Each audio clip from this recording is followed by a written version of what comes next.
Power doesn't usually arrive with armies, speeches, or sudden moments. In American history, power often moves quietly, changing habits, shaping laws, and influencing people who never realize when it began. Time is its greatest ally.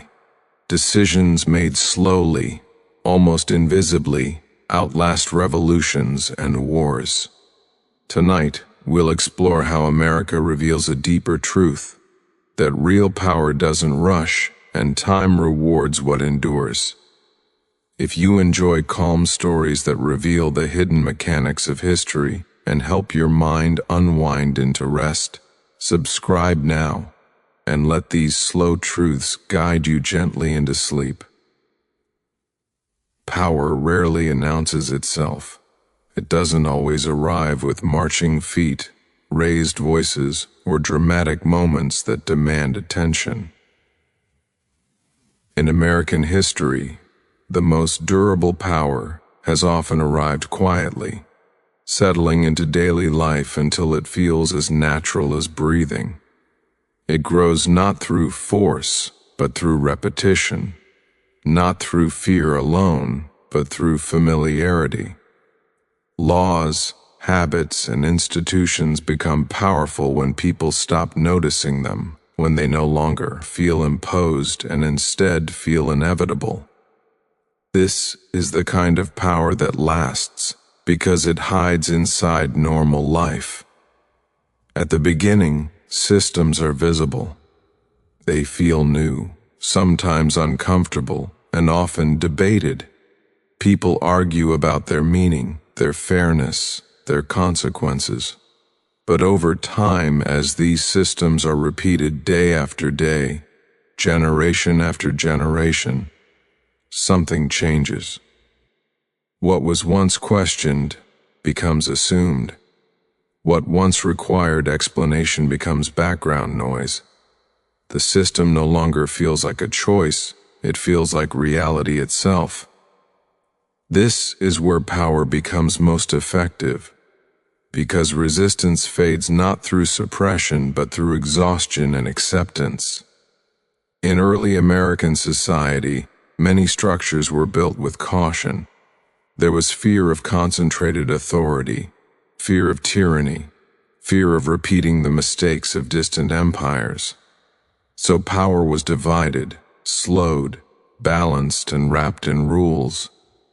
At first, these arrangements were fragile. They required constant attention and defense. People talked about them, worried about them, and tested them. But as decades passed, those same arrangements hardened into routines. Children grew up inside them. Adults organized their lives around them. Eventually, few could imagine life without them. This is how power becomes invisible. When systems work predictably, people stop seeing them as systems. They see them as the way things are done. Laws become habits. Habits become expectations. Expectations become identity. A person does not wake up each morning thinking about the structure of authority guiding their actions. They simply follow the path that feels normal, because stepping off that path feels strange, risky, or unnecessary. Routine is one of the most underestimated forces in history. It doesn't demand loyalty or belief. It only demands repetition. A rule followed long enough no longer feels like obedience. It feels like common sense. When people comply without thinking, power no longer needs enforcement. It maintains itself. This is far more efficient than force because force creates friction, while routine creates comfort. American institutions benefited from this deeply. Over time, they became part of the rhythm of life: work schedules, legal processes, education systems, financial norms. All of these trained people to behave in predictable ways. not because someone was watching constantly, but because deviation felt unnatural. The system didn't need to punish everyone who disobeyed. It only needed to reward those who complied. Stability became the prize. Disruption became the risk. What makes this form of power especially strong is that it often feels neutral. People don't experience it as domination. They experience it as order. They don't say, "This system controls me." They say, "This is just how things work." And when power is mistaken for order, it gains moral protection. Challenging it feels irresponsible, dangerous, or naive. Those who question it appear disruptive, while the system appears reasonable. Time plays a critical role here. The longer a system exists, the more legitimate it feels. Longevity creates authority. If something has lasted decades, people assume it must be necessary. If it has lasted centuries, they assume it must be right. Time erases the memory of alternatives. People forget that systems were created by humans with see goals, fears, and limitations. Instead, systems take on an almost natural quality like weather or gravity. This is why change is often met with resistance, even when people acknowledge flaws. It's not just fear of the unknown, it's loyalty to the familiar. Normality becomes a shield. Power hides behind comfort. People may complain about systems, criticize them, even resent them, but still defend their existence because dismantling them would disrupt the rhythm of life they depend on. Another reason power grows through normality is that it spreads responsibility so thin that no one feels accountable. When systems operate automatically, individuals feel less involved in their consequences. Harm becomes abstract. Decisions feel distant. Responsibility dissolves into procedure. People say they are just following rules, just doing their job, just maintaining order. Power no longer looks like a person making choices. It looks like a process running itself. This creates a strange psychological safety. When outcomes feel impersonal, people experience less moral conflict. They don't feel cruel or unjust, they feel efficient. Over time, this mindset becomes embedded. It shapes how people think about authority, fairness, and obligation. The system trains not only behavior, but perception. Education plays a subtle role in this process. It teaches not only knowledge, but expectation. From an early age, people learn how authority is structured, how success is measured, how compliance is rewarded. These lessons are rarely framed as power. They are framed as preparation. But preparation for what, if not life within a system?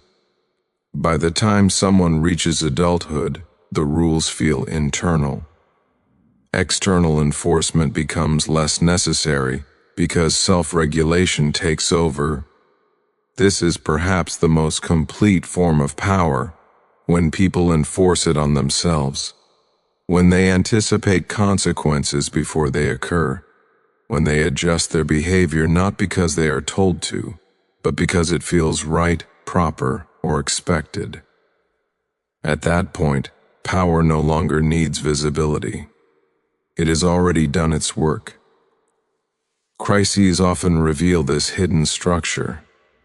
During moments of stress, wars, economic collapse, social unrest, people suddenly notice the systems guiding their responses. Emergency powers expand, rules shift, authority becomes visible again. But once the crisis fades, much of that expanded power remains, folded quietly back into routine. What was once temporary becomes permanent, not because it was demanded, but because it became familiar. Over time, people forget when the change happened. They only remember that things are this way now. This forgetting is crucial. Memory challenges power, forgetfulness protects it. When people cannot remember a time before a system existed, they cannot imagine a future without it. Power no longer needs justification. It only needs continuation. This doesn't mean all systems are malicious or intentionally manipulative. Many were created with sincere goals, stability, fairness, safety. But intention matters less than outcome. Once systems become routine, they operate according to their own logic. They prioritize survival. They resist disruption. They reward alignment. In doing so, they accumulate power regardless of their original purpose. The American experience shows that the most lasting influence does not come from dramatic moments alone. Revolutions may change symbols, leaders, and language, but routines shape lives. The quiet repetition of daily life is where power settles in and stays. It doesn't need to convince everyone. It only needs to be used. When power feels normal, it stops feeling like power at all. It feels like life. And that is why it lasts longer than force, louder than speeches, and stronger than fear. It becomes invisible, unquestioned, and deeply rooted in time itself. Time has always been the quiet force behind authority, stronger than any individual who briefly holds power. In American history, leaders have risen with promise, urgency, and conviction, only to fade back into memory, while the structures surrounding them continued almost unchanged. Presidents arrive with visions, rhetoric, and ambition, but they operate inside frameworks that existed before them and will persist long after they leave. This contrast reveals a deeper truth. Time preserves systems far more effectively than it preserves people. Every presidency begins with a sense of motion. Campaigns frame leaders as agents of transformation, capable of steering the nation in new directions. Supporters project hopes onto a single figure, believing that character, intelligence, or willpower can override history itself. Yet once in office, even the most determined leaders encounter the slow gravity of institutions. Laws constrain choices. Bureaucracies absorb urgency. Courts interpret actions through precedent. Customs and norms define what feels acceptable. The individual may occupy the center stage, but the script was written long before their arrival. Time gives systems a kind of weight that personalities lack. A person is temporary by nature, bounded by age, health, and political cycles. A system, once established, accumulates momentum through repetition. Each year it operates, it becomes more familiar. Each generation that grows up within it reinforces its legitimacy. Over decades, the system stops feeling like an invention and starts feeling like an inheritance. This is why leadership changes rarely dismantle foundational structures. The leader must move within time. The system moves with it. American political history is filled with moments when leaders appeared dominant, even transformative. Yet when viewed from a distance, these moments soften. What remains is not the personality, but the mechanism. The office continues. The procedures remain. The constraints endure. Power seems to belong to individuals only briefly, while time quietly ensures continuity. This endurance creates an illusion of control. People often believe leaders shape the system, when in reality the system shapes leaders. Once inside it, individuals adapt. Their language shifts, their priorities narrow. Their decisions become less radical than promised, not necessarily because they lack courage, but because time has hardened the paths available to them. Resistance does not come in the form of open opposition alone, but in delays, reinterpretations, and procedural friction. Time slows everything, wearing down urgency until compromise feels inevitable. What makes time so powerful is that it does not argue. It does not need to defeat a leader directly. It simply waits. A term ends. Public attention moves on. Crises fade or transform. The system remains ready to absorb the next personality. Even dramatic attempts at disruption often result in surface-level change rather than structural transformation. Language evolves. Policies adjust. But the underlying framework continues, altered only slightly, if at all. This is not accidental. Systems are designed, consciously or not, to outlast individuals. They are built to survive disagreement, ambition, and even conflict. In the American context, this was partly intentional. There was a deep fear of concentrated power resting in a single person. So, authority was divided, slowed, and distributed across institutions. While this limited the reach of any one leader, it also ensured stability. Over time, that stability became a form of power in itself. Tim. E rewards predictability. Systems that endure learn how to adapt without collapsing. They absorb pressure by bending, not breaking. Leaders, on the other hand, are expected to act quickly, decisively, visibly. This difference creates tension. The leader wants movement. The system prefers continuity. Often, continuity wins, not through confrontation, but through patience. History shows that even when leaders manage to leave a mark, that mark is interpreted and reinterpreted over time. Decisions are reframed by later courts, legislatures, and administrators. What one president intended may not be what endures. Meaning shifts as context changes. Time filters intention, preserving only what fits within the system's ongoing logic. This gradual reshaping reduces the individual's authority over their own legacy. A leader may believe they have defined an era, but time will decide what actually mattered. Speeches fade, symbols lose intensity. What remains are the routines that continued uninterrupted. The budget processes, the legal interpretations, the administrative practices. These are less memorable but far more influential. Public memory contributes to this imbalance. People remember names, not structures. They associate periods with faces, not frameworks. Yet this memory is selective and emotional, not operational. While narratives celebrate leadership, daily life continues under systems that barely change.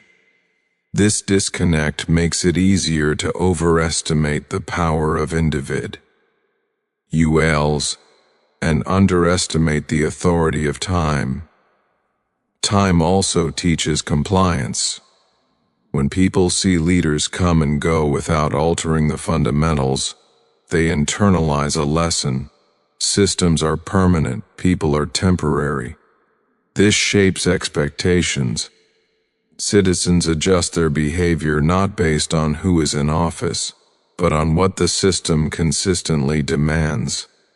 The leader becomes symbolic, while the structure becomes practical. Even moments of reform reflect this pattern. Change is often incremental, layered slowly over existing frameworks. New rules are interpreted through old lenses. New agencies inherit old cultures. Time ensures that novelty is absorbed, standardized, and normalized. What once felt disruptive eventually feels routine. This is why time is the ultimate enforcer of authority. It does not need to threaten or persuade. It simply continues. Leaders must act within deadlines, elections, and public opinion cycles. Systems operate beyond those cycles. They wait. And in waiting, they endure. The American experience demonstrates that leadership is a moment, while structure is a condition. A leader may influence direction briefly, but time determines destination.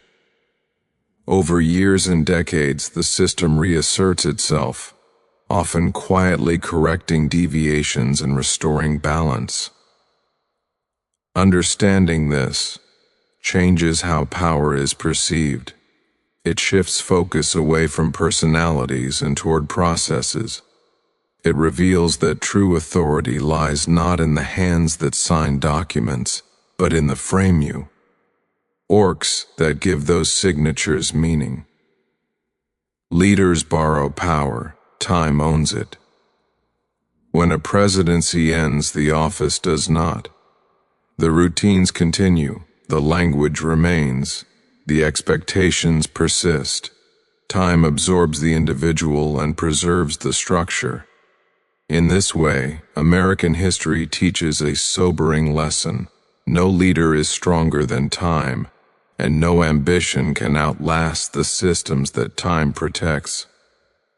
Power, in its most durable form, does not belong to those who pass through history briefly.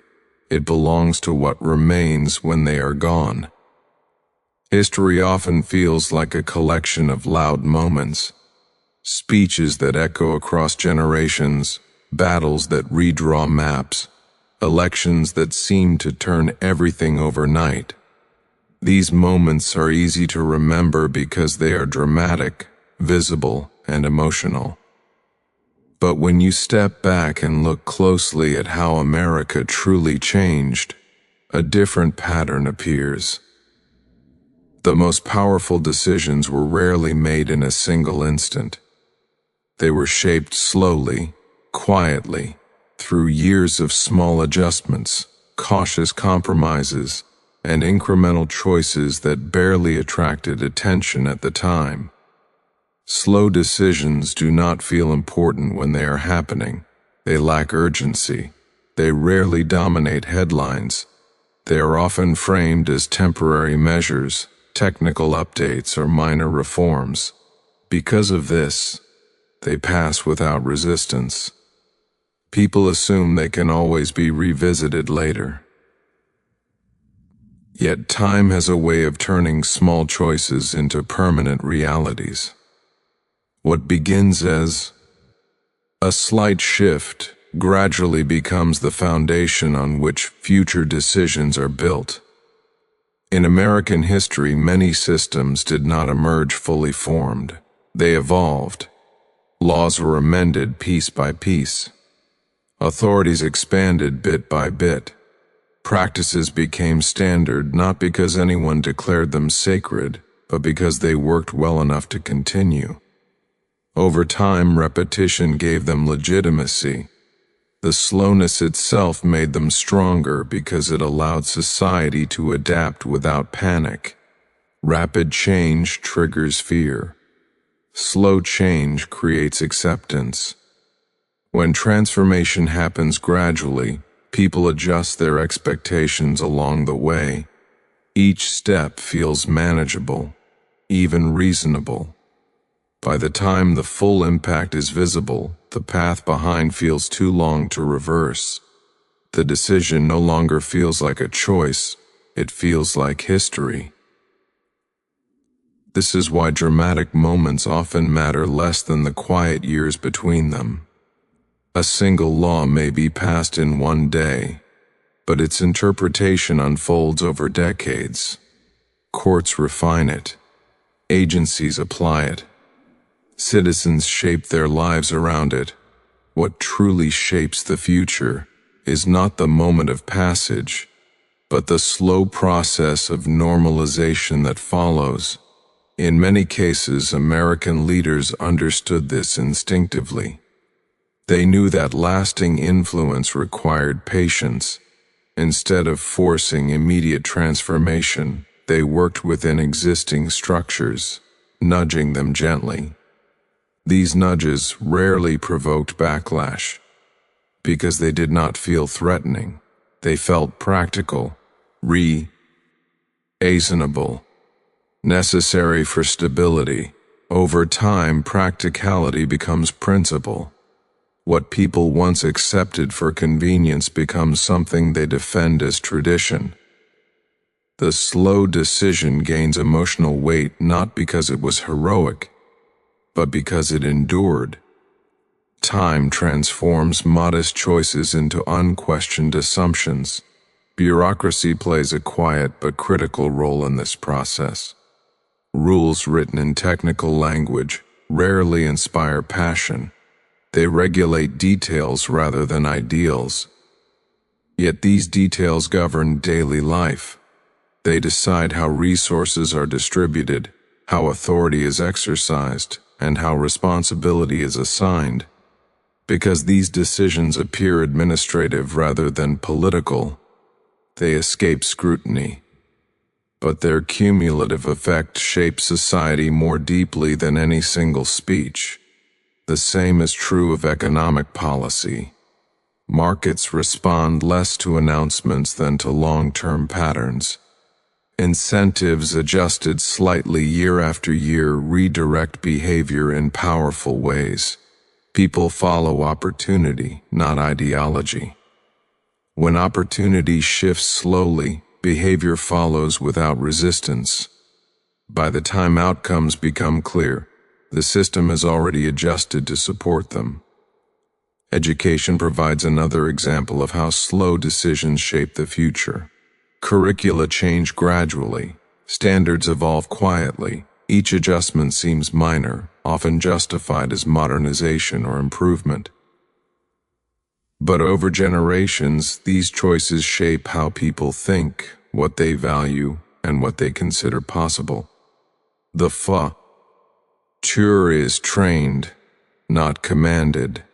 What makes slow decisions especially powerful is that they often feel reversible. A temporary measure can be extended, a trial program can become permanent, an exception can turn into a rule. Because each step appears small, there is little urgency to stop it. Opposition fades, not because people agree, but because the cost of resistance seems higher than the cost of adaptation. Time also softens memory. People forget why a decision was made. They only remember that it exists. Without context, the system feels natural. Questioning it feels disruptive. The original debate fades, leaving behind only the outcome. This forgetting protects the decision from challenge.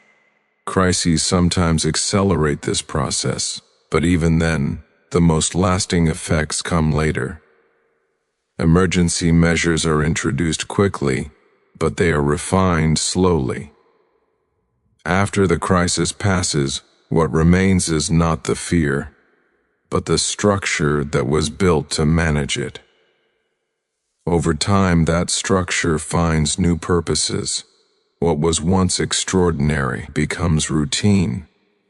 This gradual expansion rarely feels like expansion at all. It feels like maintenance, adjustment, improvement.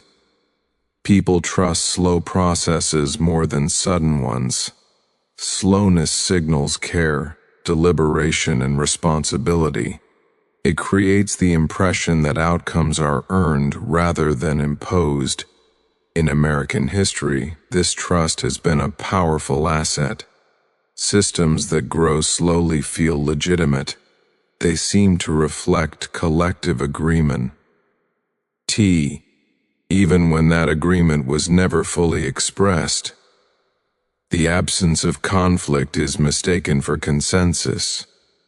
Another reason slow decisions endure is that they distribute responsibility across time. No single generation feels fully accountable for the outcome. Each inherits a system that feels already established.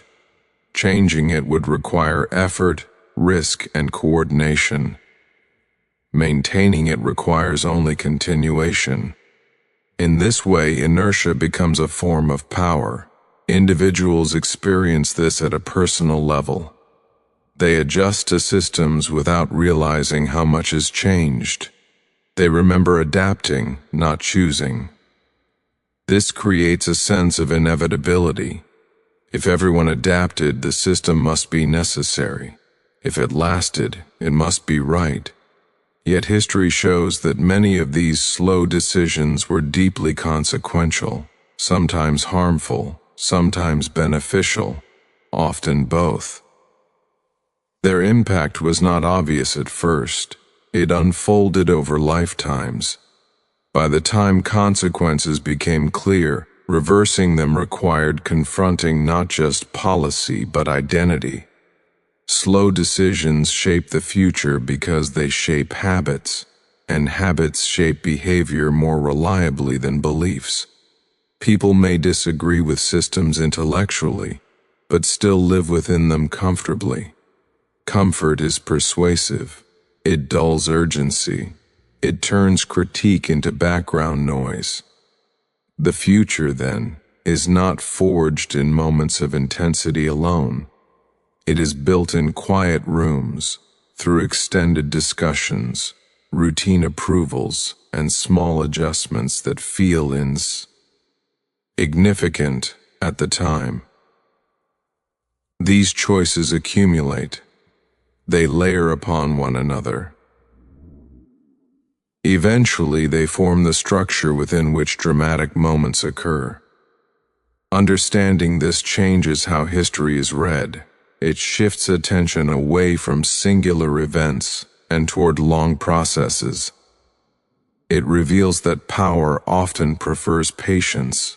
That influence grows strongest when it moves slowly enough to avoid resistance. In America's past, the most impactful choices were not always the ones people argued about loudly. They were the ones that passed quietly, settled into routine, and waited for time to do the rest. Every institution begins with an idea. Often that idea is sincere, careful, and shaped by the problems of its time. People gather, debate, and design structures meant to protect, improve, or stabilize society. They imagine how these systems will function, how they will be used, and what values they will preserve. At the beginning, intention feels powerful. It feels like purpose can be embedded permanently into structure. But history shows something quieter and more unsettling. Institutions outlive intentions, and once they do, they begin to follow a logic of their own. When an idea becomes an institution, it stops belonging entirely to its creators. It becomes operational. It must function every day, not just in theory, but in practice. To do this, it needs rules, procedures, hierarchies, and enforcement. Each layer added to make the system work also moves it further away from the origin. Intention. What begins as a vision slowly transforms into a mechanism. In American history, many institutions were created to solve specific problems. Some were designed to prevent abuse of power, others to create fairness, efficiency, or stability. At the moment of creation, these goals felt clear and urgent. But time introduces pressures the founders could not fully anticipate. Populations grow, economies change, technology advances, crises emerge, the institution must respond, and in responding, it adapts. Adaptation is not neutral. Each adjustment prioritizes survival. An institution that cannot adapt risks becoming irrelevant or dismantled, so it learns to protect itself.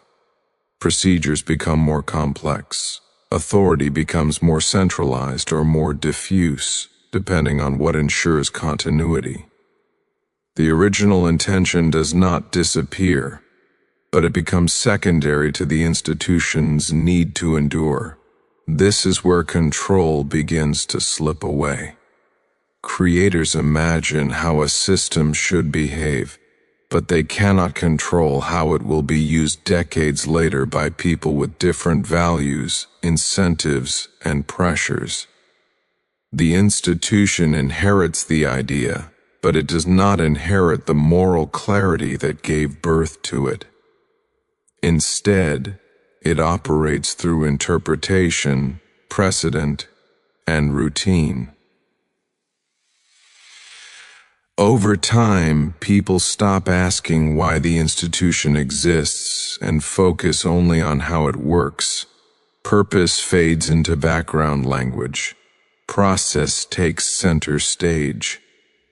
Success is measured not by alignment with origin, ideals, but by efficiency, compliance, and stability. The institution becomes good at what it does, even if what it does no longer perfectly matches what it was meant to do. This transformation is gradual, which makes it difficult to notice. No single decision marks the moment intention is lost. It erodes quietly through small compromises and practical adjustments. Each change seems reasonable in isolation. Together, they create distance. The institution still speaks the language of its founding ideals, but its actions are shaped by different priorities. One of the reasons institutions outlive intentions is that intentions are human, and humans are temporary. The people who designed the system age, retire, or die. Their explanations are reduced to documents, speeches, or interpretations passed down secondhand. Meanwhile, the institution continues to operate daily, guided by those who did not experience its creation firsthand. For them, the system is not an experiment, it is reality. As generations pass, the institution becomes familiar.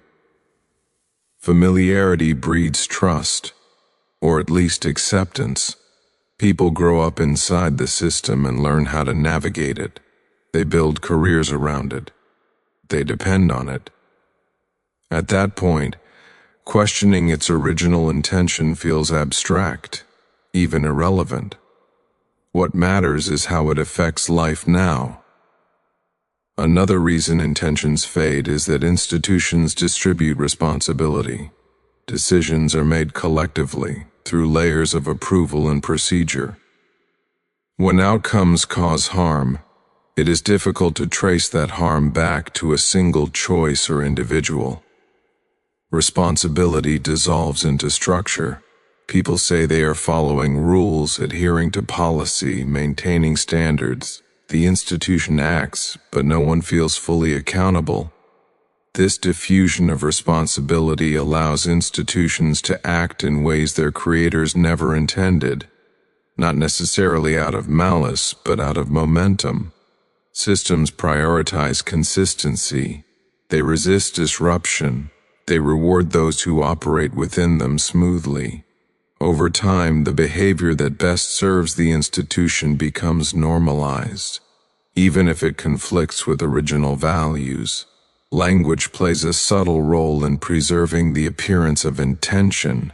Institutions often retain the words of their founding ideals, even as their meaning shifts. Terms like fairness, security, efficiency, or freedom remain, but they are reinterpreted through contemporary needs. The language stays familiar, which creates continuity, while the substance quietly changes. This creates a comforting illusion. It feels as though the institution remains faithful to its origins because it still uses the same words. But words are flexible. They can justify almost any action if interpreted broadly enough. In this way, intention becomes symbolic rather than operational. American history offers many examples where institutions continued to expand and act long after the original problem they were meant to solve had changed or disappeared. Yet dismantling them felt unthinkable. Too many lives were organized around them. Too many processes depended on their existence. Ending the institution would create uncertainty, and uncertainty feels more dangerous than imperfection. Once an institution reaches this stage, it becomes self-reinforcing. Its continued existence becomes proof of its necessity. People assume that if it still exists, it must still serve a purpose. This assumption discourages deep examination. Criticism is reframed as irresponsibility or ignorance. Defenders point to stability as success. What is lost in this process is nuance. Intentions are complex.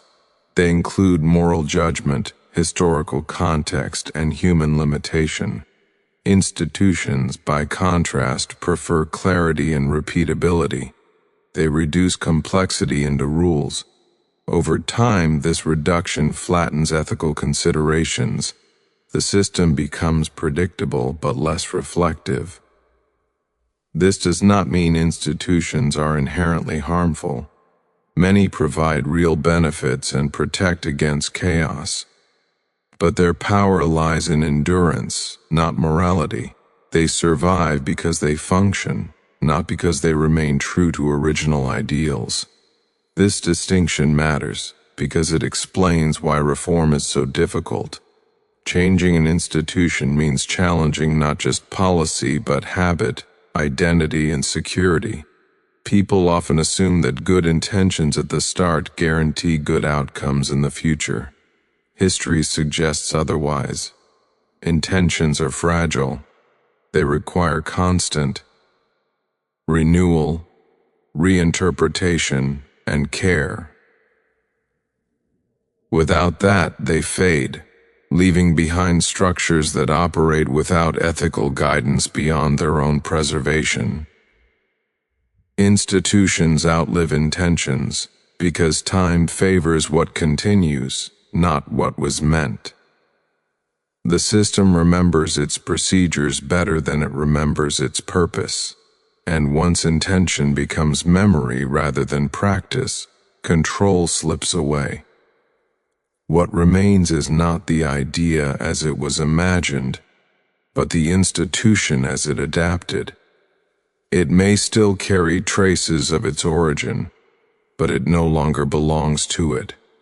It belongs to time, routine, and the people who learn to live within it. Fear has always been one of the strongest forces in political creation. It sharpens attention, accelerates decision-making, and gives urgency to abstract ideas. In early American history, fear was not a side effect of politics, it was its foundation. The fear of tyranny, deeply shaped by lived experience and inherited memory, guided nearly every major decision about governance. The irony is that in trying so carefully to prevent the concentration of power, early Americans constructed systems so complex and enduring that those safeguards themselves became a powerful force. The memory of distant authority weighed heavily on the American imagination. Power had once been centralized, remote, and difficult to challenge. Decisions were made far away, and consequences were felt locally. This experience taught a lesson that seemed obvious at the time. Power, if left unchecked, would always expand. To prevent this, power had to be divided, restrained, slowed, and constantly monitored. Fear was not abstract, it was practical. It came from real grievance and real loss of control. As a result, the structures that emerged were intentionally complicated. Authority was split across branches, offices, and levels of government. No single individual or group was meant to act alone. Decisions required agreement, procedure, and delay. At the time, this felt like protection. Complexity was safety. Slowness was freedom. The system was designed to frustrate ambition and resist domination. Initially, these safeguards felt fragile. They depended on participation, trust, and vigilance. People spoke openly about the risk of collapse or abuse. The system needed care. But over time, as these safeguards were tested and survived, they began to harden. What was once a defensive arrangement slowly became a structure of authority in its own right. Fear shaped not only the design, but the culture surrounding these systems. Suspicion of concentrated power became a shared value. It was taught, repeated, and normalized. This suspicion justified the expansion of rules, oversight, and procedure. Each safeguard felt necessary because the fear that created it never fully disappeared. Instead, it became part of the national identity. As years passed, the safeguards multiplied. New checks were added to address new concerns. Each addition seemed reasonable, even essential. But with every layer, the system grew more complex. Complexity brought stability, but it also brought authority. Navigating the system required knowledge, resources, and expertise. Power shifted from overt rulers to those who understood the machinery.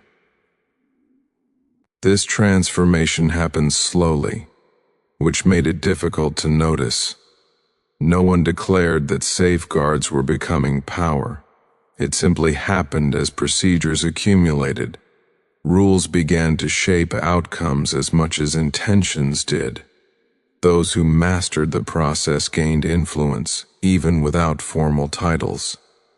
The system rewarded those who could operate within it efficiently. What began as a defense against tyranny evolved into a form of institutional authority that was difficult to challenge. The safeguards did not disappear, they expanded. They became embedded in law, administration, and culture. Over time, they gained legitimacy not because they were perfect, but because they endured. One of the paradoxes of fear-driven design is that it often assumes a permanent threat. The early fear of tyranny never fully resolved. Instead of fading as stability increased, it became a justification for ongoing control. Every new crisis reinforced the belief that safeguards were not only necessary, but insufficient. More oversight felt like the only responsible response. This created a cycle. Fear produced safeguards. Safeguards created complexity. Complexity concentrated influence in subtle ways. That concentration, in turn, generated new fear, eating to more safeguards. Power was not eliminated, it was transformed and redistributed. The language used to describe these structures remained defensive. They were framed as protections, not authorities. This framing mattered. People were less likely to question them because they were associated with safety and freedom. Challenging a safeguard felt like inviting danger. As a result, the systems were rarely evaluated as sources of power themselves. Over time, people adjusted to this reality. The safeguards became normal. They shaped expectations about how decisions should be made. Slowness became a virtue. Procedure became a moral value. Efficiency was often treated with suspicion, as if speed itself were a threat to liberty. This cultural shift had consequences. While the system successfully limited overt tyranny, it also made power harder to see and harder to challenge. Authority did not reside in a single figure, but in a web of processes. Responsibility became diffuse. Accountability became complicated. Power no longer looked like domination, it looked like administration. The fear that originally justified the system also discouraged reform. People worried that changing safeguards would open the door to abuse. Even when flaws were acknowledged, the risk of unintended consequences felt greater than the discomfort of imperfection. Fear protected the system from scrutiny. In this way, fear did not eliminate power, it preserved it. The safeguards became self-justifying. Their existence was proof of their necessity. People assumed that if such complexity existed, it must be guarding against something real and dangerous. This assumption gave the system moral authority. Over generations, the original fear faded into abstraction, but the structures remained. People inherited the safeguards without inheriting the emotional context that created them. What was once a response to a specific threat became a permanent feature of governance. The system continued to operate, guided by rules born of fear that few could fully remember. This is how fear of power created power, not through intention, but through accumulation, not through force, but through caution. The desire to prevent domination produced structures so durable that they gained authority of their own. The American experience shows that fear can be both protective and generative. It can guard against obvious dangers while quietly building new ones. The safeguards worked, but they also reshaped the nature of power itself. Power became slower, quieter, and more complex, but no less influential. In the end, the lesson is not that fear was wrong, but that it was incomplete. Fear can design systems, but it cannot fully control how those systems evolve over time. Once created, they belong to history, not to the fear that shaped them. Laws rarely begin by changing minds. They begin by changing actions. Long before people accept a system as fair, natural, or even correct, they learn how to live with it. This quiet gap between behavior and belief is one of the most powerful forces in history. In the American experience, people often adapted to laws they disagreed with, laws they questioned, and laws they resented. Over time, that adaptation reshaped habits, expectations, and eventually thought itself. Routine did what argument could not. When a new law is introduced, resistance is common. People debate its meaning, its morality, its consequences. They argue loudly, predicting failure or harm. But even during disagreement, life continues. Work must be done, families must function. Survival requires adjustment. So people comply not because they are convinced, but because compliance is necessary. This is the first step where behavior begins to move ahead of belief. At first, compliance feels external. People follow rules while privately rejecting them. They draw a line between what they do and what they think. But repetition weakens that divide. actions performed daily begin to feel less forced. The effort of resistance becomes tiring. Over time, the law becomes part of the environment rather than an intrusion into it. This is where routine takes hold. Routine is powerful because it does not require agreement. It only requires repetition. When people repeat an action often enough, it stops feeling like obedience and starts feeling like habit. And habits are rarely examined. They feel automatic, neutral, and unremarkable. What once required conscious effort becomes unconscious behavior. American history shows this pattern again and again. Laws reshaped public spaces, economic behavior, education, and social interaction long before cultural consensus followed. People adapted their movements, their language, their schedules, and their expectations. Children grew up knowing no alternative. For them, the law was not a change, it was simply reality. Time plays a crucial role here. The longer a behavior is repeated, the harder it becomes to separate it from belief. People tend to justify what they already do. This is not hypocrisy, it is psychological consistency. When actions and beliefs conflict, discomfort arises. To reduce that discomfort, beliefs slowly shift to align with behavior. Over years, what began as reluctant compliance becomes quiet acceptance. This process is subtle. People rarely notice their beliefs changing. There is no single moment of conversion. Instead, thoughts soften. Resistance fades. Language changes. The law stops being described as new or temporary and starts being described as normal or necessary. Eventually, people defend what they once opposed, not because they were persuaded by argument, but because it feels familiar and stable. Routine also shapes social expectations. When laws regulate behavior consistently, they create shared patterns. People begin to expect certain actions from others.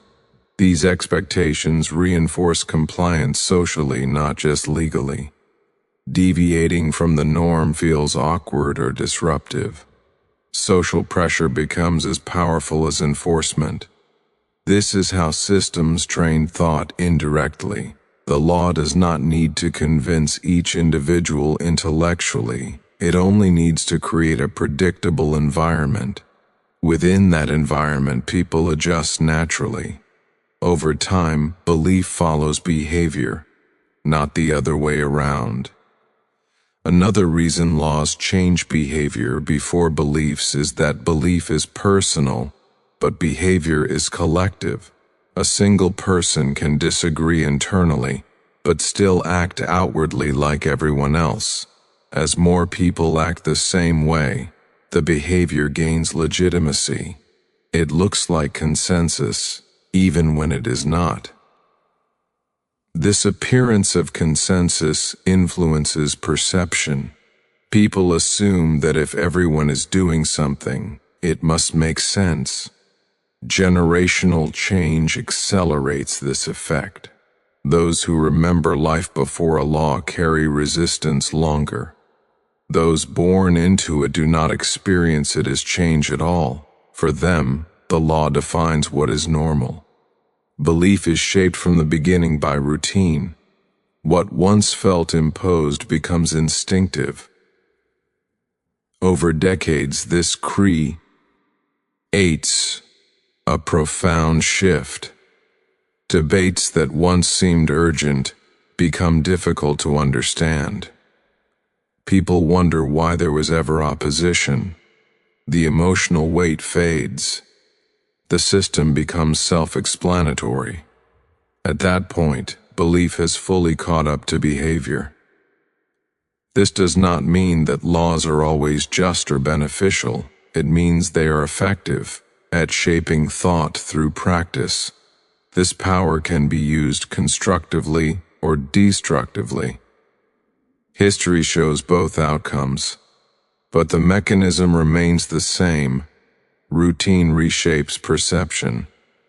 Another important aspect is that laws often change incentives before they change values. People respond to consequences. They adjust behavior to avoid penalties or gain benefits. Over time, these incentives restructure priorities. What was once inconvenient becomes strategic. What was once resisted becomes useful. Utility replaces ideology. As behavior aligns with incentives, belief slowly adjusts to justify those choices. People tell themselves stories about why the system makes sense. These stories spread culturally. They become explanations passed down rather than arguments debated. The quiet effectiveness of this process explains why sudden legal reversals feel so destabilizing. When laws change quickly, behavior is forced to shift before routine has time to settle. Belief lags behind again, but in reverse. Confusion and resistance return. This shows how deeply routine matters. Stability gives laws time to reshape thought.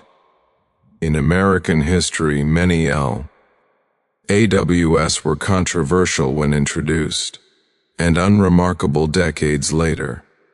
Their power was not in persuasion, but in persistence. They stayed long enough for people to adapt, and adaptation did the rest. This reveals an important truth about power and time. Control over behavior, sustained over years, eventually becomes influence over belief, not through force, but through familiarity, not through debate, but through daily life. People like to think they believe first and act second. History suggests the opposite often happens. We act, adapt, and repeat. Then we believe. Laws change behavior before beliefs because behavior is easier to shape. Belief follows quietly, reshaped by routine, time, and the desire for consistency. And once belief aligns, the system no longer feels imposed. It feels chosen, even if it never truly was. Power prefers silence. It works best when it doesn't have to explain itself, justify its presence, or compete for attention. In American history, the most influential shifts rarely arrived with trumpets or banners. They didn't always appear as bold declarations or dramatic confrontations. Instead, they unfolded quietly, through technical changes, procedural adjustments, and cultural habits that slipped beneath public awareness. By the time anyone noticed, the shift had already settled into place. Public attention is drawn to conflict. It reacts to speeches, protests, elections, and crises. These moments feel important because they are visible and emotio. Nally charged. Yet visibility is often the enemy of lasting power. What draws attention invites scrutiny. What provokes reaction invites resistance. Power that announces itself must defend itself. Power that remains unnoticed does not. Many of the deepest transformations in American life occurred in spaces few people watched closely. Committees rewrote regulations. Agencies refined procedures. Courts interpreted language narrowly or broadly. Administrative norms changed quietly. None of these moments felt historic at the time. They felt technical, boring, or temporary. But over years, their cumulative effect reshaped how authority operated. When power moves quietly, it avoids triggering fear. People resist what they perceive as a threat, but they rarely resist what feels mundane. Small changes are easier to accept than sweeping ones. A minor adjustment today feels harmless. Another tomorrow feels reasonable. Over time, the original position disappears, replaced not by force but by gradual normalization. This process relies on familiarity. Once people grow accustomed to a new way of doing things, it stops feeling new. It becomes routine. Routine dulls awareness. When awareness fades, resistance fades with it. The shift becomes invisible not because it is hidden, but because it is ordinary. One reason power avoids announcement is that people often misunderstand where power actually resides. They look for it in individuals, offices, or dramatic events. Meanwhile, influence accumulates in systems, procedures, and expectations. These elements don't feel powerful because they don't command attention, they simply operate. Yet they shape outcomes far more consistently than any single decision maker. American history shows how easily quiet changes can redirect behavior. Rules governing movement, work, communication, and access shape daily life more reliably than speeches ever could. When these rules change subtly, behavior adapts automatically. People adjust not because they are convinced, but because life requires it. Over time, the adjustment becomes habit. Habit becomes identity. Power benefits from this because habits are rarely questioned. They feel personal, even when they are structured. People say, "This is just how I do things," without recognizing how deeply those choices are shaped by systems. Power that operates through habit feels internal, not imposed. Another reason influential shifts happen quietly is that language often stays the same while meaning changes. Familiar words are reused, but their interpretation evolves. Because the words sound comforting and consistent, people assume the ideas behind them are unchanged. This linguistic continuity masks transformation.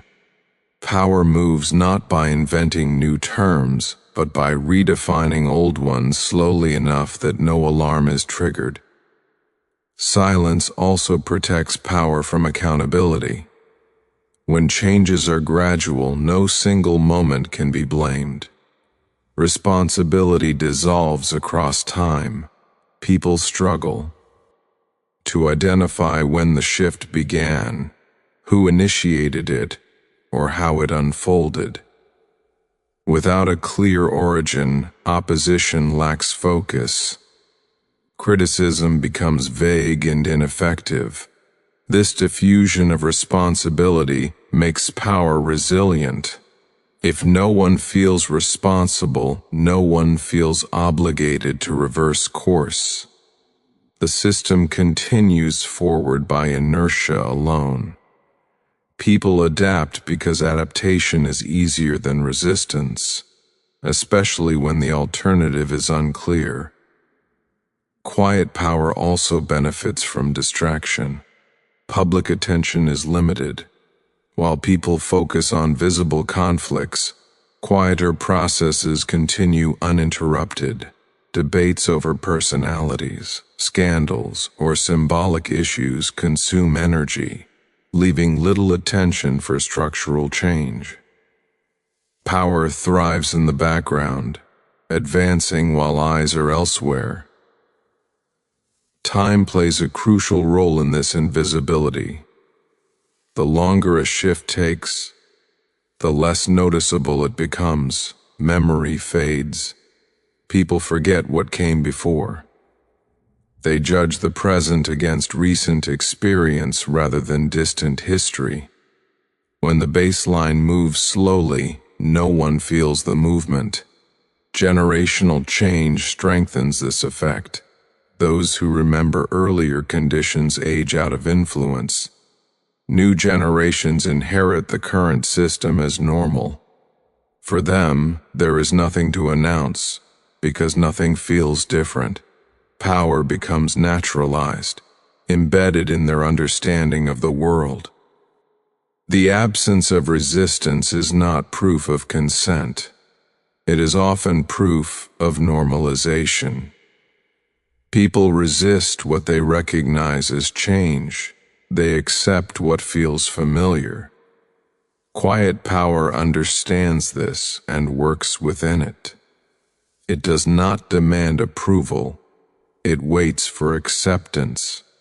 Even when people sense that something has shifted, the lack of a clear moment makes action difficult. Without a dramatic trigger, urgency fades. Concerns remain abstract. People postpone response, assuming there will be time later. Later rarely comes, because the change is already complete. American history illustrates how major shifts in authority, responsibility, and expectation often emerge this way. Not through confrontation, but through accumulation. Not through proclamation, but through practice. The system did not need to convince people it was powerful. It simply needed to function. Power that announces itself risks being challenged. Power that remains quiet becomes background. And what becomes background shapes everything without being seen.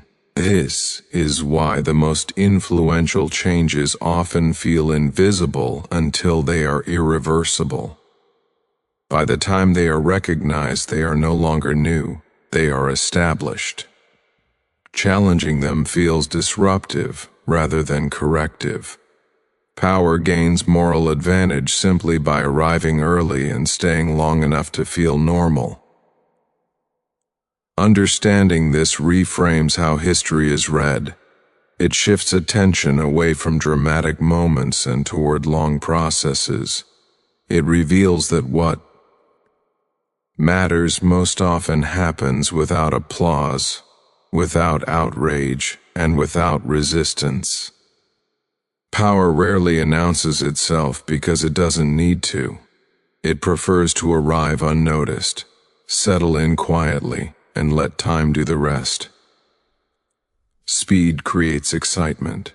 It looks decisive, confident, and powerful. Fast action feels like leadership because it produces visible movement. But history shows that speed is rarely what builds lasting authority. In the American experience, stability often proved more powerful than urgency. Slow balance, cautious process, and deliberate restraint quietly reinforced authority over time, shaping a system that endured, not because it moved quickly, but because it moved carefully. From the beginning, there was a deep awareness that fast decisions could be dangerous. Sudden change might feel effective in the moment, but it carried risks that were difficult to reverse. The fear was not only of bad outcomes, but of permanent ones. Once a decision is rushed into existence, it becomes part of the structure others must live within. Undoing it can be far harder than creating it. This understanding made patience feel like wisdom. Choosing stability over speed does not mean refusing to act. It means acting in a way that prioritizes continuity. American systems were designed to slow action deliberately, forcing decisions to pass through layers of review, debate, and delay. At the surface, this appeared inefficient. Critics often described it as frustrating or outdated. But over time, this slowness became a source of strength. Slow processes reduce error. They create space for reflection, correction, and compromise. When decisions unfold gradually, their consequences can be observed and adjusted. This makes the system feel reliable. Reliability builds trust. Trust, once established, becomes a form of authority. People may complain about slowness, but they rely on predictability. Predictability allows planning, investment, and long-term commitment. Stability also lowers emotional intensity. Fast action is often fueled by fear, anger, or excitement. These emotions distort judgment. Slow balance tempers emotion by stretching decision-making across time. Urgency fades, perspective widens, extreme positions soften.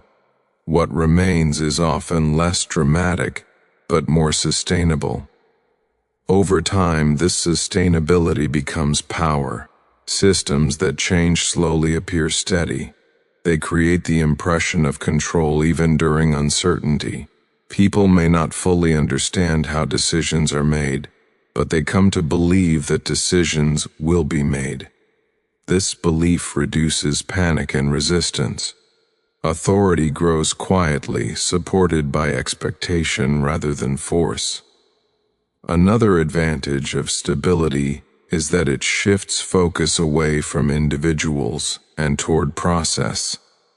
When action is slow, no single person appears responsible for everything that happens. Authority becomes collective and procedural. This diffuses blame and reduces opposition.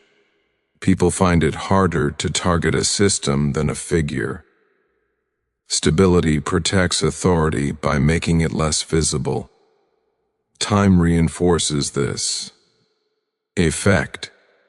The longer a system operates without collapse, the more legitimate it feels.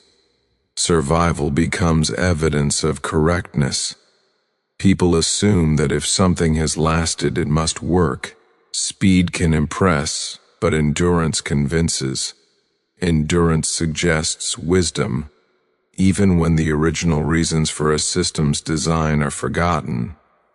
American history shows how this preference for balance over speed shaped public behavior.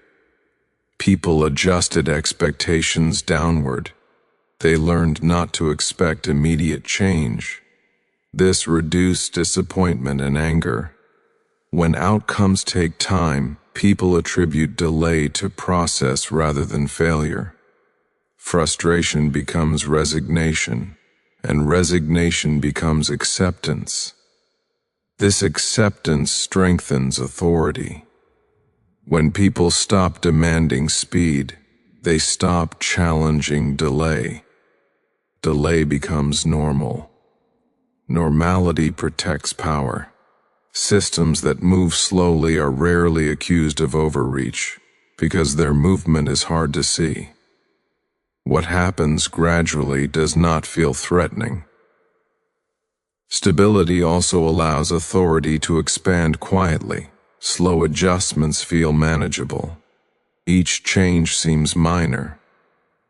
Over time, these changes accumulate into significant shifts, but without triggering alarm.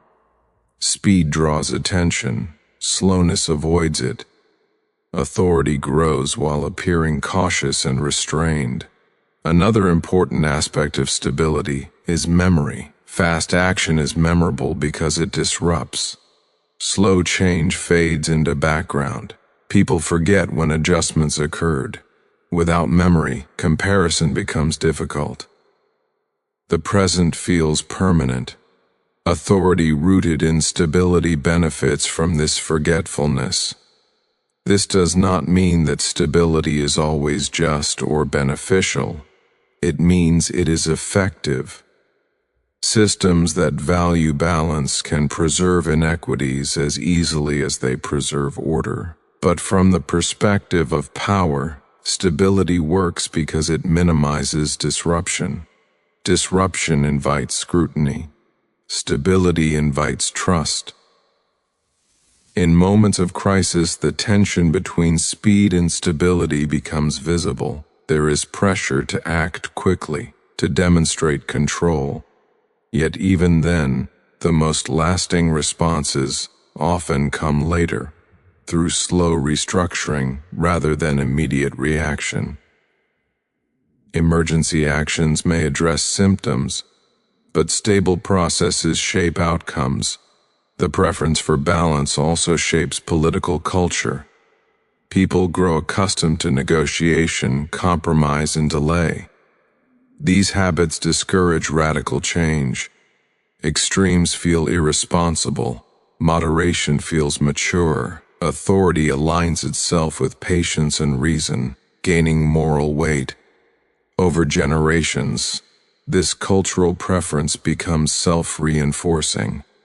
Children grow up learning that progress is slow and that waiting is normal. They internalize patience as a civic virtue. This reduces pressure on institutions to act quickly. Authority gains time, and time strengthens authority. Speed promises results. Stability promises continuity. In the long run, continuity wins. It creates an environment where authority does not need to assert itself loudly. Its simply remains.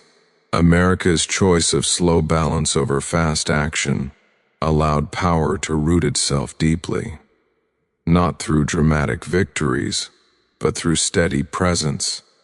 Time did not challenge authority, it reinforced it.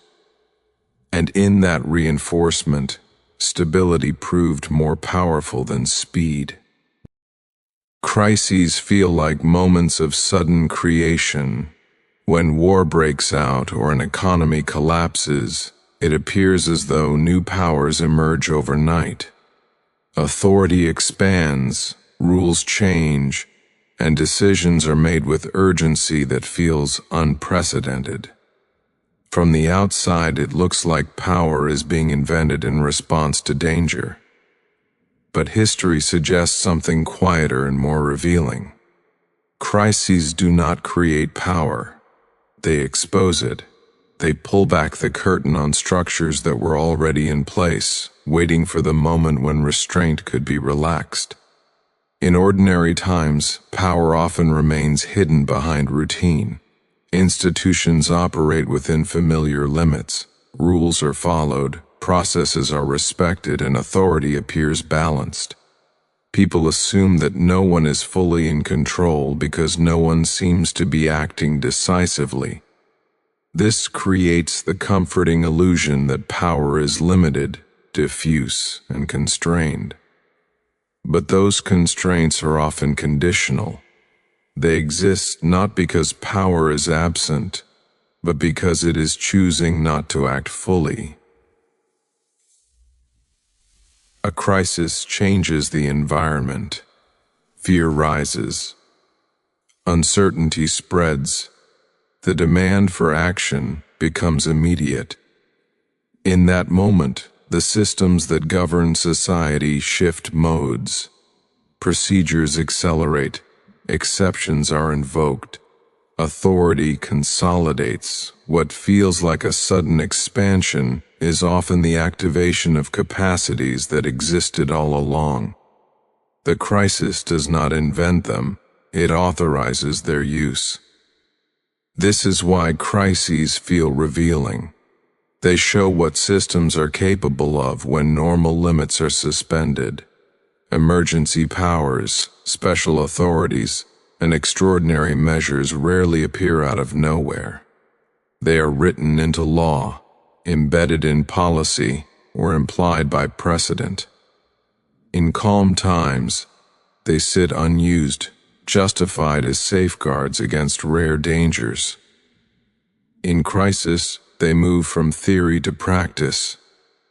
American history demonstrates this pattern repeatedly. Wars, depressions, and national emergencies brought dramatic changes in governance, but those changes followed existing pathways. The structures were already there.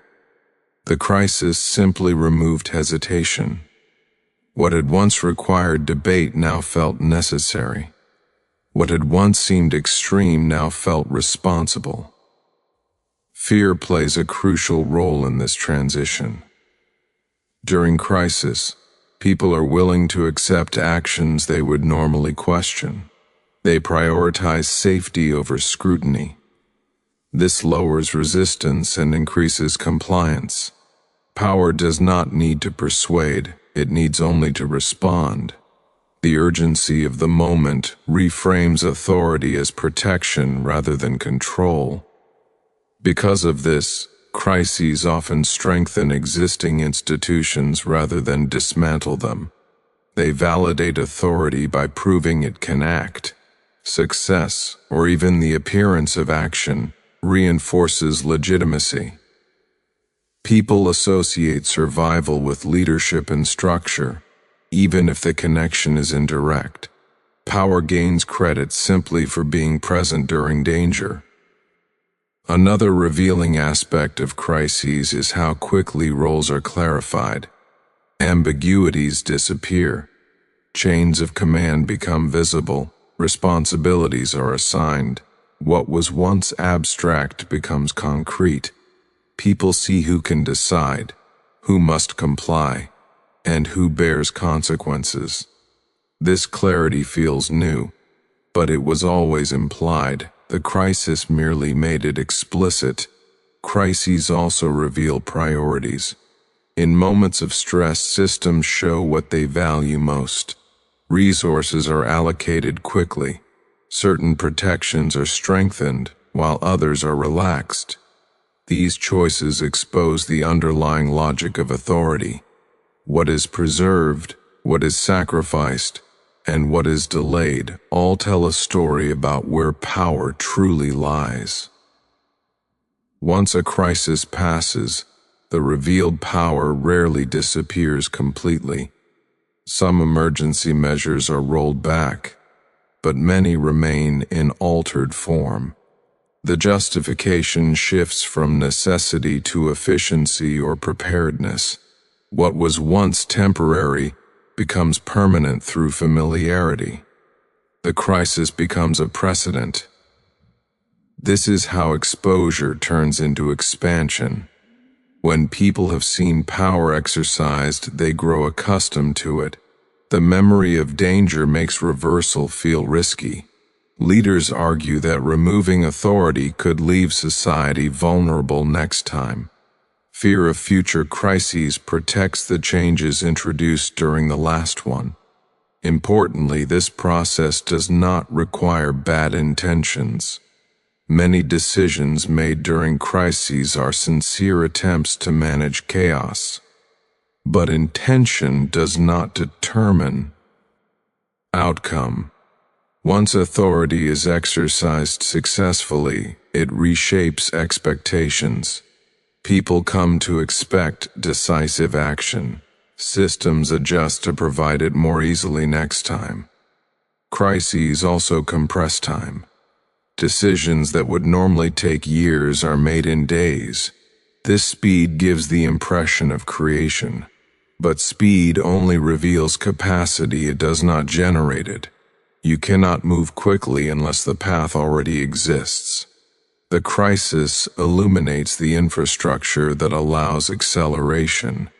Another revealing effect of crises is how resistance weakens. Opposition requires stability. It needs time, organization, and predictability. Crisis disrupts all three. People who might otherwise object hesitate, unsure of consequences. Silence is mistaken for consent. Authority fills the gap. When normalcy returns, the absence of resistance is remembered as agreement. Power points to past compliance as evidence of legitimacy. The extraordinary becomes ordinary through repetition. Economic collapses reveal power in a different way. Markets freeze. Institutions intervene. Rules are adjusted to restore order. These interventions expose how deeply authority is embedded in systems often described as independent or self-regulating. The crisis shows that control was always possible, even if it was rarely exercised. In this way, crises challenge comforting narratives. They show that limits on power are often voluntary, not absolute. They exist by choice and consensus, not by incapacity. When conditions change, those limits can be renegotiated quickly. This realization can be unsettling. It forces a reevaluation of assumptions about governance, freedom, and control, but it also provides clarity. Understanding that power is revealed, not created, helps explain why crises feel transformative even when structures remain intact. Crises act like stress tests. They show where strength lies, where authority resides, and how systems respond under pressure. They strip away routine and expose design. What emerges is not something new, but something previously unseen. In the end, wars and collapses do not invent power. They remove the disguises that routine provides. They reveal the machinery behind normal life. And once revealed, that machinery is never entirely hidden again. Resistance feels strong in the beginning. It is loud, emotional, and certain of itself. When a new idea appears, especially one that challenges habits, identities, or power structures, people push back instinctively. They argue, protest, warn of consequences, and predict failure. At that moment, resistance feels permanent, as if the idea could never truly take hold. But history tells a quieter story. Time has a way of softening resistance, not by winning arguments, but by outlasting them. In American history, many ideas that were once fiercely opposed eventually became ordinary. Not because everyone was persuaded, but because the idea remained. It stayed present long enough for opposition to grow tired, distracted, or irrelevant. Resistance depends on energy. Time slowly drains that energy away. At first, resistance is fueled by comparison. People remember how things were before. They measure the new idea against a familiar past and find it lacking. The change feels unnatural, imposed, or dangerous. Memory strengthens resistance because it provides a clear alternative. But memory fades. As years pass, the before becomes less vivid. New generations do not carry the same emotional attachment to what existed earlier. Without memory, resistance loses its anchor. Time also changes the emotional landscape.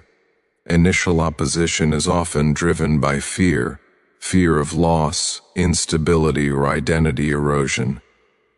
Fear is powerful, but it is difficult to sustain indefinitely. When the predicted disasters fail to materialize, fear weakens. Even imperfect outcomes feel tolerable compared to imagined catastrophe. Survival itself becomes an argument for acceptance. Another reason time softens resistance is familiarity. What is unfamiliar invites scrutiny. What is familiar feels safer, even when flawed. Repeated exposure dulls emotional reaction. The idea stops feeling like an intrusion and starts feeling like part of the environment. People stop reacting to it not because they approve, but because it no longer demands attention. Routine plays a central role in this process. Once an idea is embedded in daily life, people interact with it automatically. They adjust schedules, language, and expectations around it. These adjustments happen quietly. Over time, they reshape behavior. Behavior, repeated long enough, reshapes belief. People begin to defend what they have learned to live with, not out of conviction, but out of comfort. Resistance also weakens because it becomes costly. Sustained opposition requires effort, coordination, and sacrifice. As time passes, the benefits of resisting diminish while the costs remain. People choose stability over struggle. They may still disagree privately, but public opposition fades. Silence replaces protest. Silence is often mistaken for agreement, but it is more accurately resignation. Generational change accelerates this effect. Those who strongly oppose an idea age out of influence. They retire, withdraw, or pass away. Younger generations inherit the system as a given. For them, the idea is not controversial because it was never new. It does not threaten their identity because it helped form it. Resistance cannot be passed down as easily as routine. Language shifts alongside time. Terms that once sounded radical become neutral. Words lose their edge through repetition. Once the language of an idea becomes ordinary, opposition sounds exaggerated or outdated. Critics begin to sound emotional rather than rational. The tone of resistance changes how it is perceived. Time also reframes success.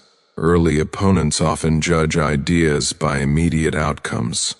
When results are unclear or mixed, they interpret this as failure.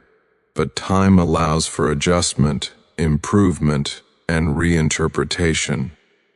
What was once criticized as flawed becomes accepted as good enough. Perfection is no longer the standard. Functionality is. Another subtle factor is normalization through institutions. Once an idea is adopted by formal systems, it gains protection. Institutions provide continuity. They train people, create incentives, and reinforce behavior. Over time, opposing the idea feels like opposing the institution itself. Resistance shifts from being principled to being disruptive. Time softens resistance by redistributing responsibility. Early adopters are blamed for outcomes. Later generations inherit the system without blame. The idea no longer feels like someone's decision, it feels like history. Criticizing history feels futile. People focus on adaptation rather than opposition. This process does not require the idea to be morally right or universally beneficial. It only requires persistence. Ideas that last long enough gain legitimacy simply by surviving. Longevity becomes evidence. People assume that if an idea were truly unacceptable, it would not have endured. This assumption protects the idea from scrutiny. Importantly, resistance rarely disappears completely. It becomes quieter, fragmented, and less influential. It moves from the center to the margins. But its reduced visibility makes the idea appear uncontested. The absence of loud opposition is interpreted as consensus, even when private disagreement remains. Time also changes the stakes. What once felt existential becomes logistical. People stop asking whether the idea should exist and start asking how it should function. This shift marks the true softening of resistance. The debate moves from principle to management. American history shows that many social, legal, and cultural changes followed this pattern. The fiercest resistance occurred early. Over time, the argument lost urgency, not because everyone agreed, but because life moved on, the idea stayed.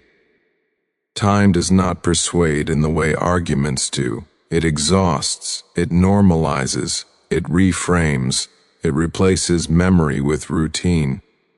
Resistance fades not with defeat, but with irrelevance. Ideas once rejected became accepted simply because they lasted long enough to be lived with. Time did not prove them right. It made them familiar, and familiarity, more than logic or force, is what ultimately softens resistance. The idea of control is comforting. It gives people a sense of agency, purpose, and responsibility. In American history, citizens were often encouraged to believe that they directed the course of events, that collective will expressed through participation and choice steered the nation's future. This belief was not entirely false, but it was incomplete. Beneath the surface, time and systems quietly guided outcomes in ways no single generation could fully command. What people experienced as control was often an illusion shaped by perspective. From the individual's point of view, action feels decisive. Voting, protesting, working, building, and speaking all feel like direct contributions to history. These actions matter, but their impact is filtered through structures far larger than any person or group. Systems absorb intention, reinterpret it, and distribute its effects across time. By the time outcomes appear, they are the result of accumulated processes rather than isolated choices. This creates a gap between perception and reality.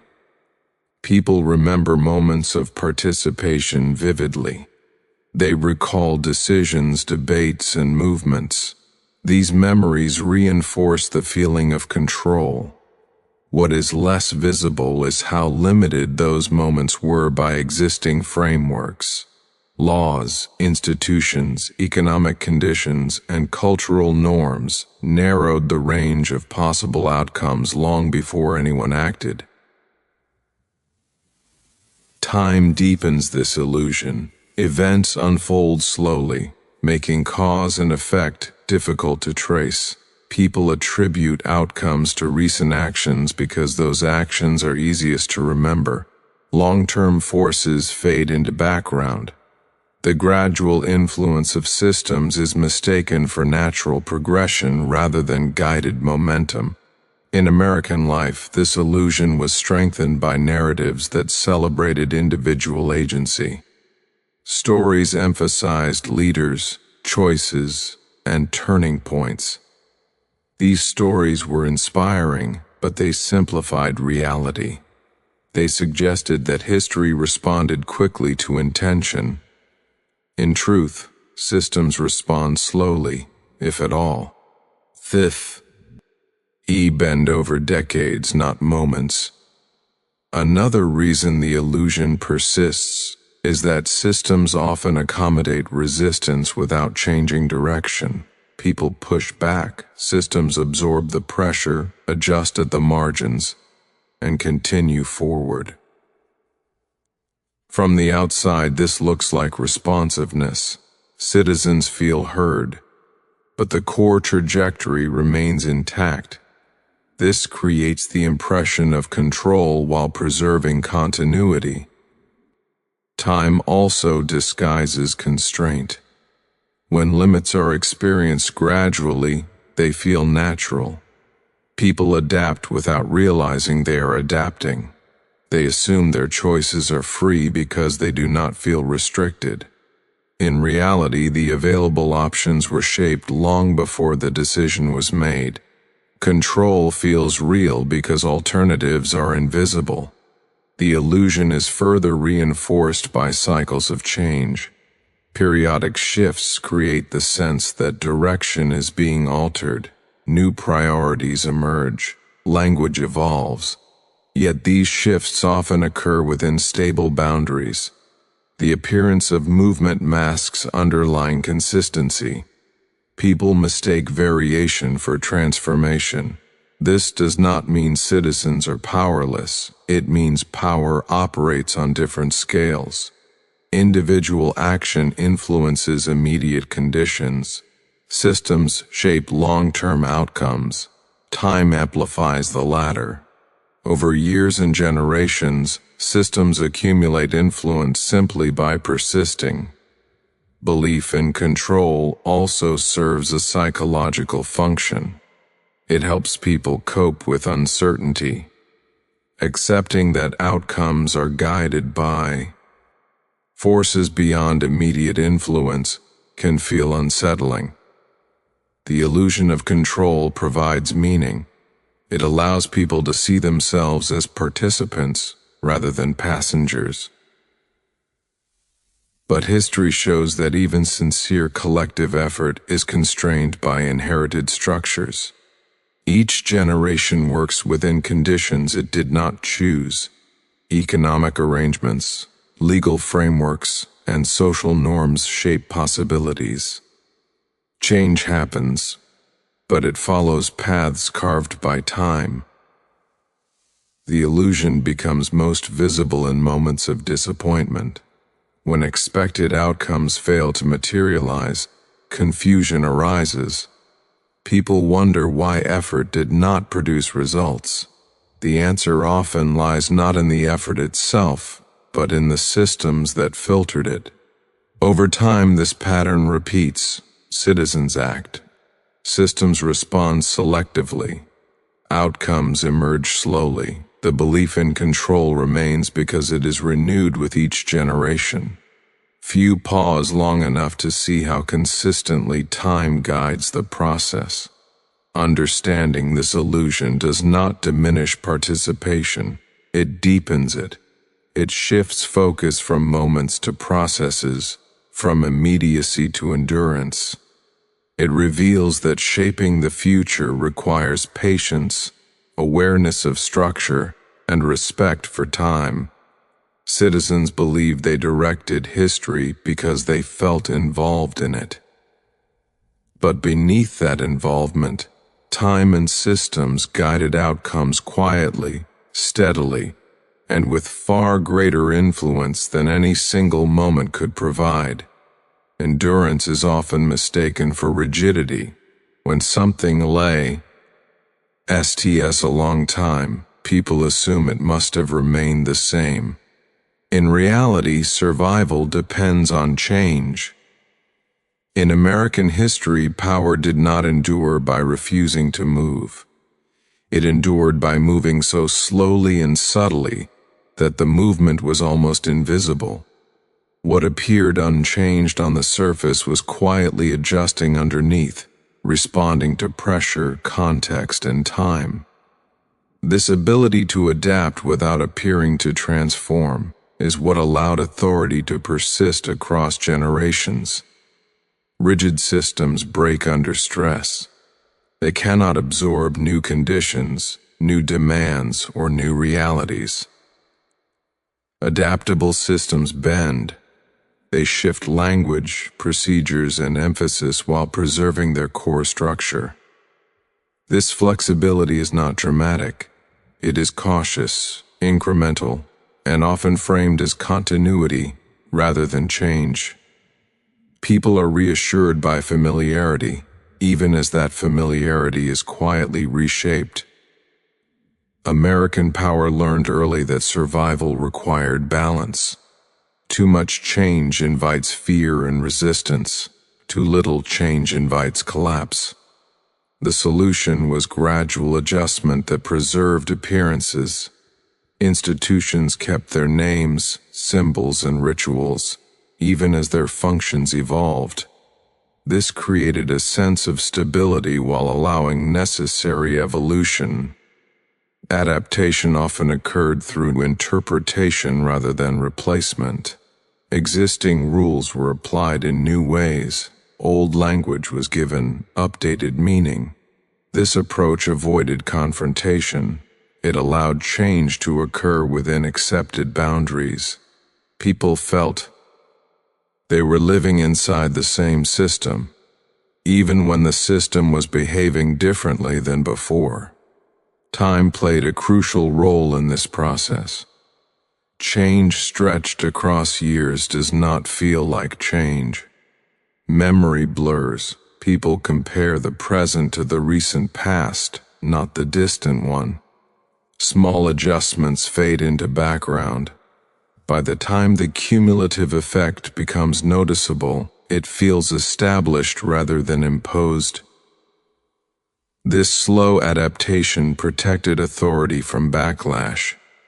Sudden shifts provoke reaction. Gradual shifts invite accommodation. People adapt their behavior before they adapt their beliefs. Once adaptation becomes routine, resistance loses energy. The system gains legitimacy simply by continuing to function. Another reason adaptation works so well is that it often followed crises. Stress revealed weaknesses.